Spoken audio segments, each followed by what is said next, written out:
So we're going to look in this next couple of clips at competencies 2 through 4 in this chapter, which are simply the competencies that are involved in helping people to separate a bit from their mind, see what's going on, see that process, catch it in flight, and to use some tools, some techniques to help pop the illusion of literal language so that there's a little more flexibility in dealing with what the mind says when it's leading you to do things that are not helpful.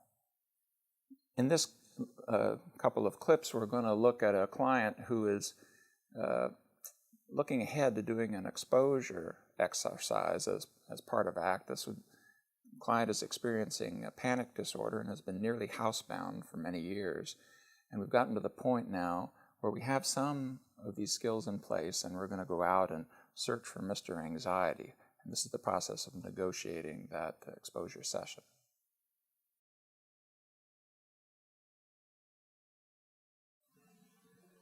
So, today's the day. Yeah, I guess that's what we said last week, but I'm not really feeling it. I'm not really feeling it this time. I know that I said I would do this, but I really haven't been able to stop thinking about it the whole week, and I am, my chest is tight. I almost didn't come. I almost called and canceled. Yeah, I don't really think that I can do this. I can't get in the car and drive over to that mall. If I walk inside, I know I am going to lose it.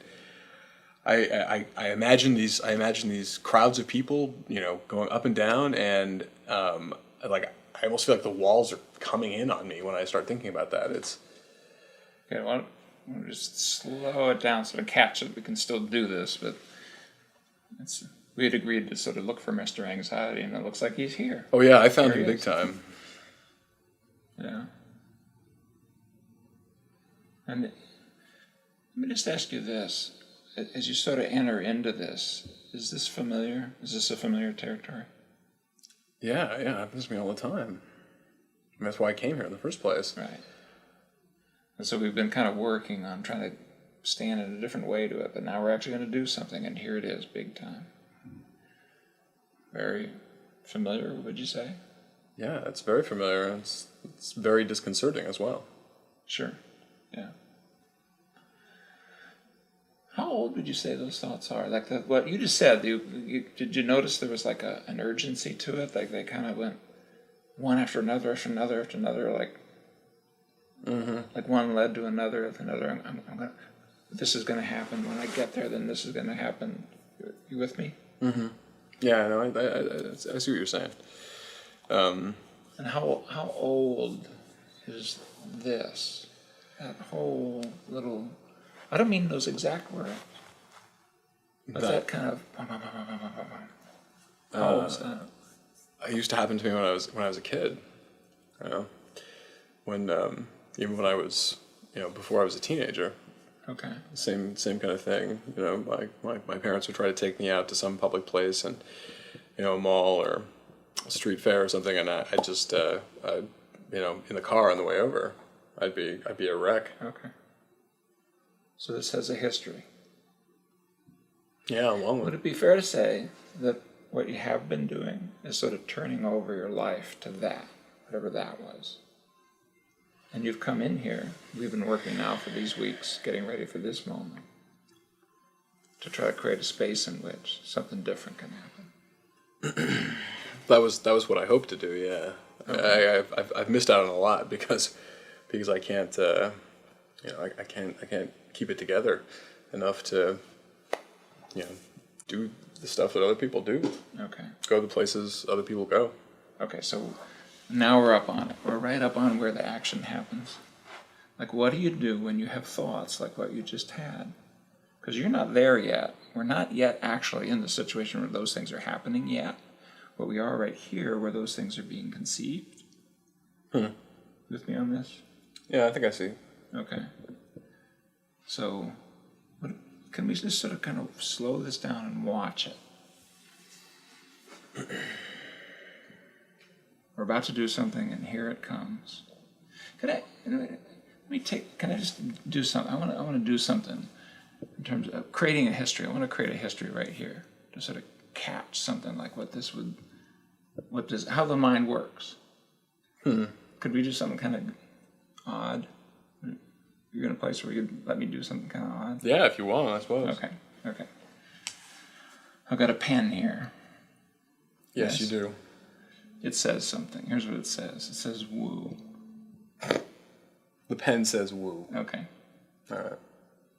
What does it say? It says woo. Okay. We just did it twice. Do you suppose if I come back in here next week, we sit down and I said, what does this say? What do you think it'd say? Yeah. I'll say it says woo. And next month? It would probably still say woo, huh? How about next year? Is it possible?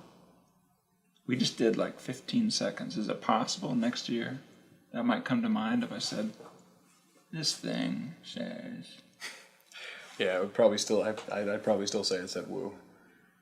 But as long as you've struggled with this, with the way the mind works, what do you think is going to happen as we come to this day? Oh, I see. So I've been thinking for years that I'll lose it if I get into a crowd, and here it's happening again, and I'm thinking about Exactly. And if that's the determinant, if that's what we're going to turn it over to, I mean, we are never, like, inside letting that run your life is what brought you in here. Think of all the cost that it's produced. So let's see if we can do something different. Like, I'll just take a moment to sort of get in touch with how old this is and the cost associated with it. You with me on this? Yeah. This pen goes.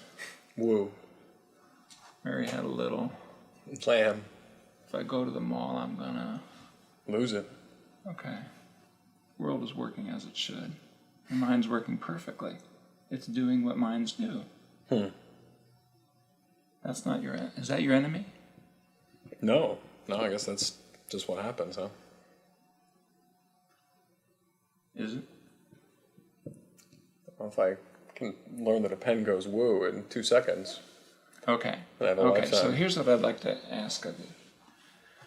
We're about to get up and go do this thing we agreed. And it sounds like your mind is engaged. We did it to find Mr. Anxiety, right? Sure. Sounds like we're here, and we're right on this pivot point where we're going to do something different. And here's the thing I'd like to ask you that's different with regard to that. Would you be willing to do this? And as you go, you can tell me what's coming up. I want you to actually watch your mind go as it constructs those scary futures, and just notice it. Like, sort of like the way you carry something that's fragile. I want you just to sort of notice it. Like it's not your enemy, and it's not your boss. It's your mind doing its thing. Would you be willing to sort of do it with that spirit of let's see what's there? Let's just kind of watch it go. Yeah, I can try. Yeah. But I can feel it. Yeah? I think it's my mind kicking in, telling me that I'm going to fall apart. Good catch. Yeah. Good catch. So even that thought that came up as I said that, let's do the same thing with that one too. You with me on this? Yeah. Okay.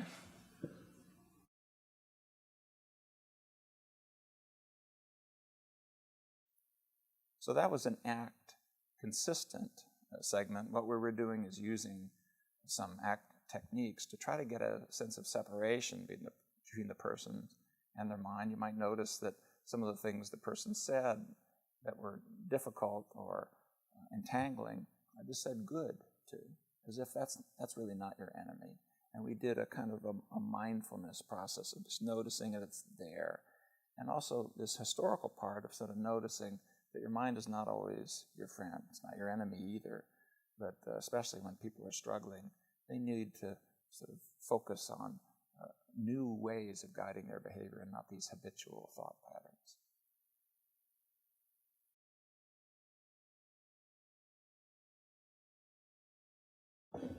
So, today's the day. Yeah, I guess it is. For Mr. Anxiety. Yeah, but I'm not sure that I can do it. I've been just beside myself ever since last week, thinking that I was going to have to go through with this, and I'm not sure I can. I mean, I'm my chest is tight. I feel like there's sweat running down my back. I'm petrified. You know, I'm Do you know what you're afraid of? Like what kind of? No, if we actually go there, what's going to happen? Yeah, I'm gonna lose it. I'm gonna lose it before I get inside the front door. Lose it meaning what? Like what's going to happen? I don't know. I pass out. I just go crazy. Okay. You know, I hate crowds, and I hate being around all those people, and you know I said I would. I know that we planned that we go over there, but it's just too much. I just can't do it. Okay. But it's not surprising you'd be thinking this. This is an old thought. Yeah, I mean it's where you started. I mean it's how you've been thinking. Yeah, that's true. Yeah. I mean, that doesn't mean it's not true, but. Well, let me just ask you this in terms of the truth of that. Truth means different things, but in all these years you've been thinking things like that. Have you actually lost it? No, but I haven't really done it much either. Right. And once or so twice. You haven't been able to test it to see if it's really true. Yeah, I mean, you know, once or twice maybe I've managed to spend a little time in crowds. So far, this is fair to say, as far as you know, this is just a thought. It's a thought you're having. Yeah, I guess that's true. I mean, I don't have any evidence that it would absolutely happen, although it sure as hell feels like it's going to happen.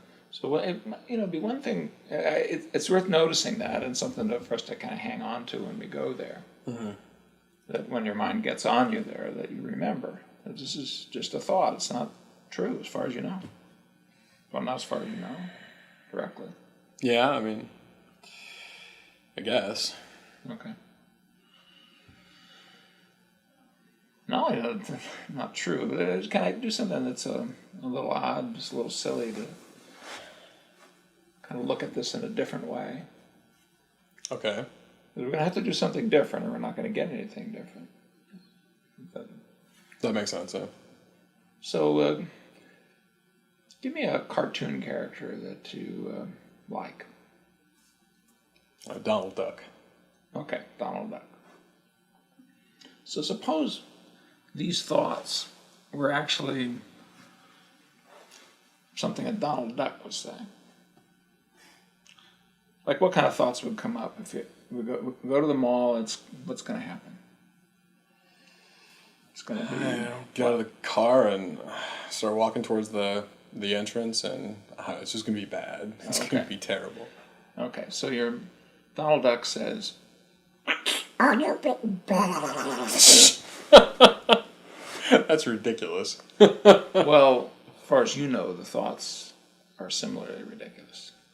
I mean, here you sort of turning your life over to things that you don't know are true, and that could just be silly. What other kind of thoughts would come up?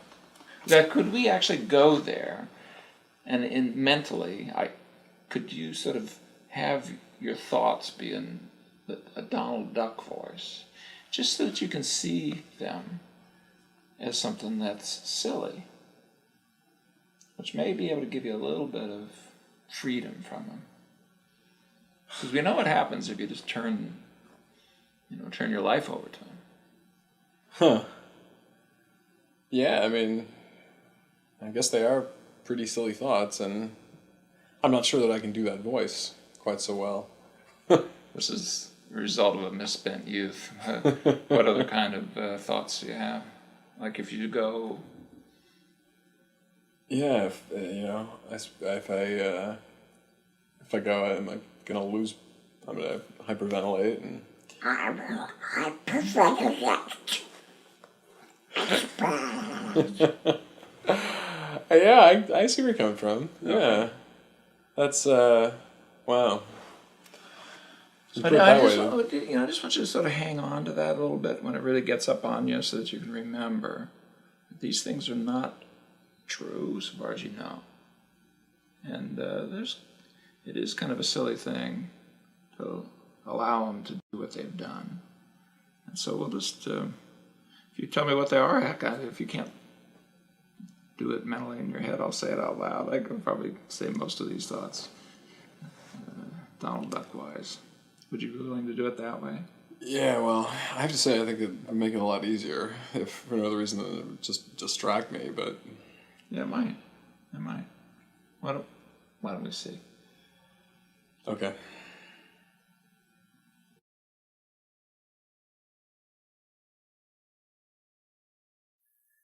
This segment is ACT inconsistent.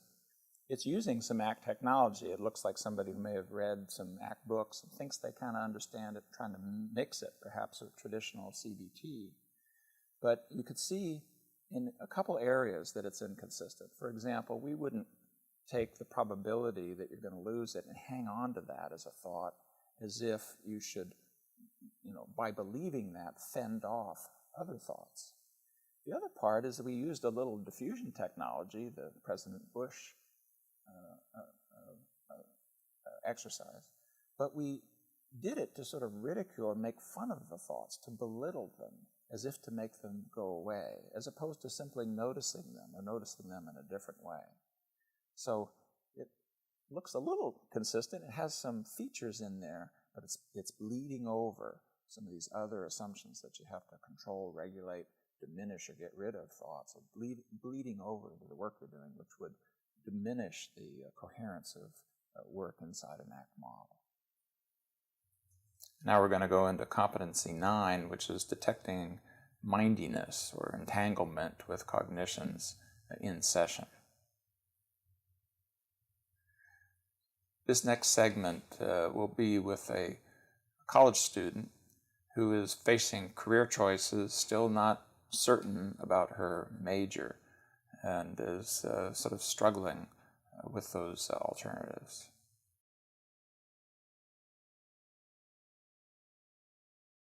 So, what's inside this decision?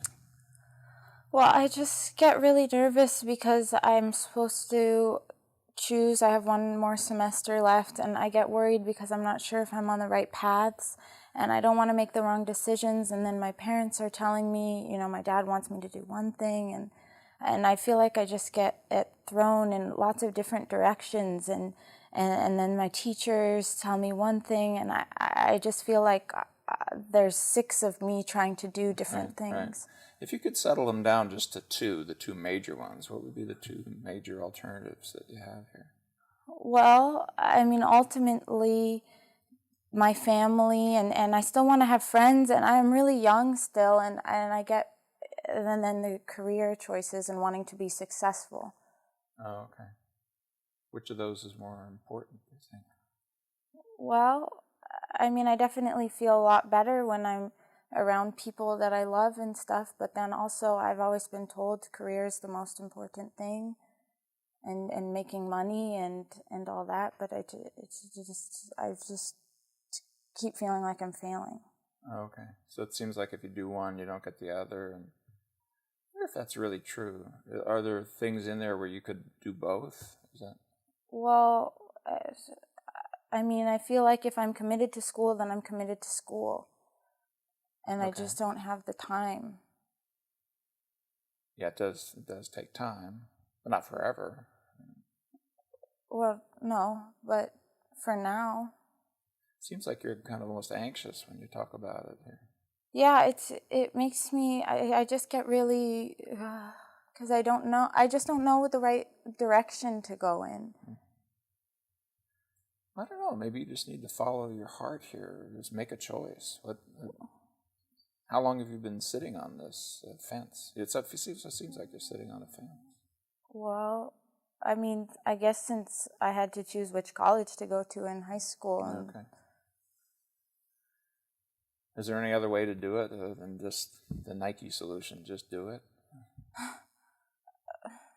I don't see it I mean, I feel like I am just doing it. I'm just not going anywhere with it. Okay. Well, maybe we're just not thinking about it broadly enough, in an open enough way. Well, I feel like I'm covering all the bases. Yeah.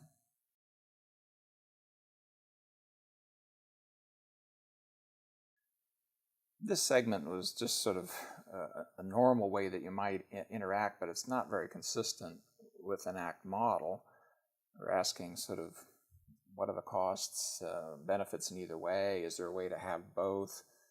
You're just going to have to move on, making a choice. Some of this even had some ACT language in it, like making a choice and so forth. What the error is that we're climbing into content fully, and there's an obsessive quality about this that makes it unlikely that that's where we're going to find the solutions. As we focus on one alternative, the other one will come to the fore. As we focus on that one, the other one will, so sort of a back and forth. And by getting into the content and then pushing the person to make a decision, it's not very likely that we're doing anything other than what the person's doing to themselves anyway.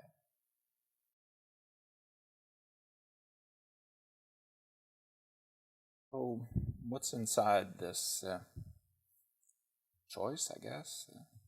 Well, I just feel like I get torn in two different pieces, trying to please my family and my friends, but then also trying to be motivated to choose a career, which I still don't know what I want to do.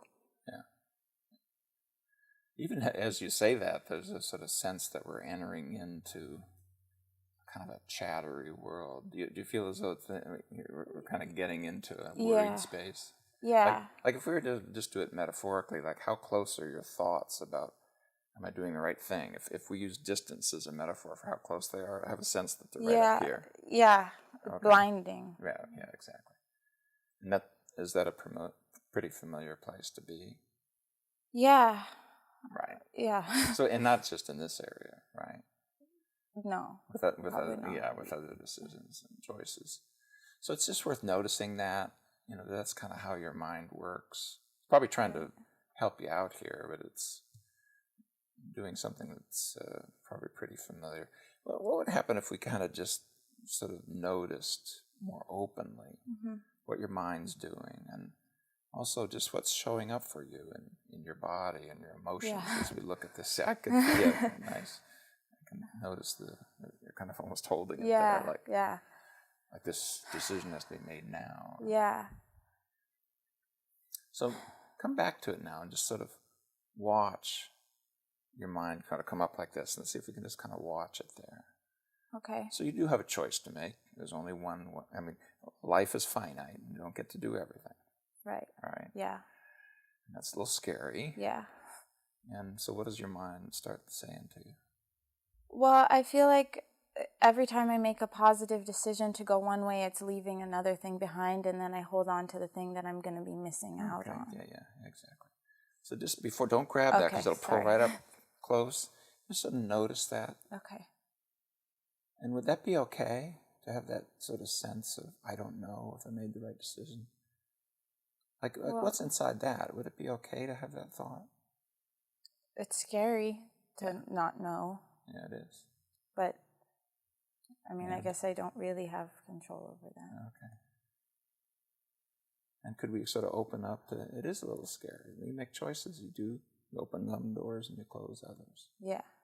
And even that sense of it's scary, is that okay?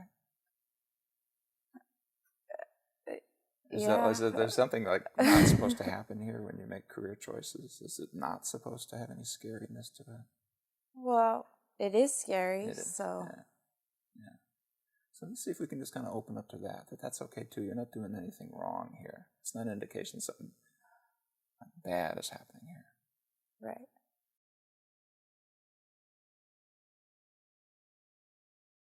In this section, all we wanted to do is sort of catch that mindy process that pulls people into figuring out and problem solving, which can be fine when it works, but when you have something that's sort of chronically stuck and obsessive like this, probably more of that is not going to be helpful. We're going to catch it here in flight and just get a little bit of separation. We've already done some work with this client, so she can sort of bring some of those skills and start looking at her thoughts, opening up to her feelings a little bit, And that'll give us a sort of a softer, more flexible way to explore what is a scary thing, which is life is finite. When you make choices, you open some doors, you close others.